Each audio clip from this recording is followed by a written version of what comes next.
Сәлем достар. Бүгінгі сабақта өткен сабақтардағы алған білімімізді қолдана отырып бір есеп шығаратын боламыз.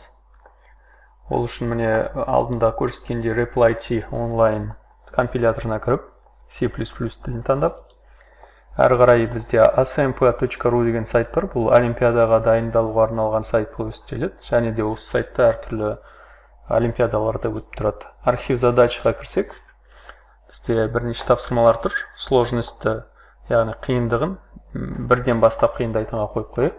Осы жерде мына не глухой телефон деген ол операторы ввода-вывода, енгізу шығару операторлары. А плюс Б деген ол да оңай тапсырма деп есептеймін.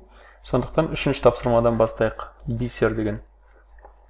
Яғни бұл сайтта мына жерде қанша уақытта орындалу керек, память жады қанша орын алу қажет, және қиындығы осы тапсырманың қаншалықты екені көрсетіліп тұрады.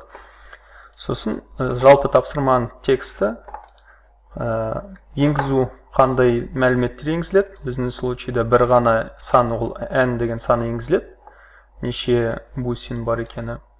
Ол n-нің мәні 1 мен 10-9 дәрежесінің арасында дейді.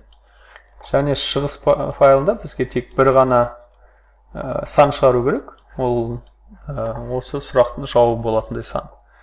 Мына жерде мысалға қарасақ, 3 деген санды енгізгенде 4 деген сан шығып тұр. Яғни тапсырманы бұлай қысқаша айта өтейін. Бір қобдишада ішінде әртүрлі түсті бисер бар. Ол бисерлердің түстері бірдей размері бар, бірақ түстері әртүрлі.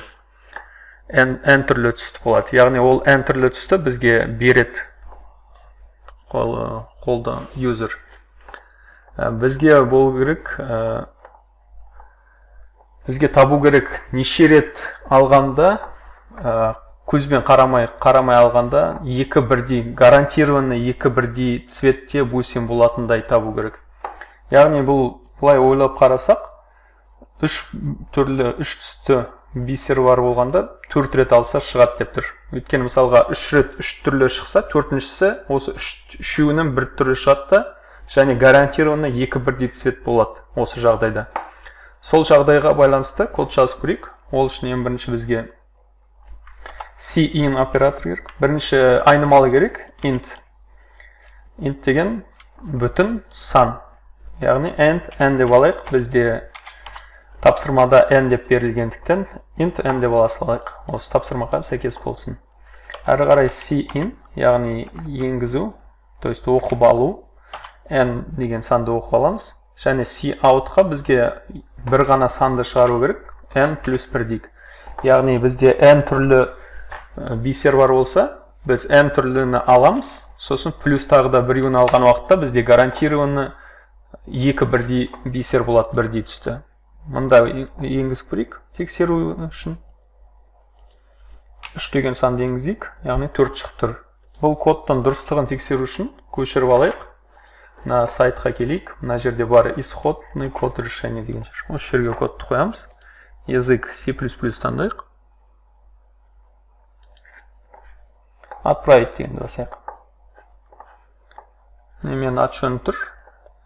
Язык программирования. Орындалу уақытына 0,015 секунд алып, жадын 400 килобит. Яғни менде accepted деген тұр, яғни тапсырма дұрыс шешілді деп тұр бұл жерде. Артқа қайтып көрейік. Архив задачаға. Міне бисердің арқасында плюс деген шықты. Яғни бұл тапсырманы дұрыс шештік деген сөз. Келесі сабақтарда осы тапсырмаларды ары қарай шешетін боламыз. Бүгінге осы. Тапсырма бойынша сұрақтарыңыз болса, комментарийде жазып қалдырыңыздар. Видеоны ұнаса лайк басып достарыңызбен бөлісіңіздер. Қарағандарыңызға рахмет.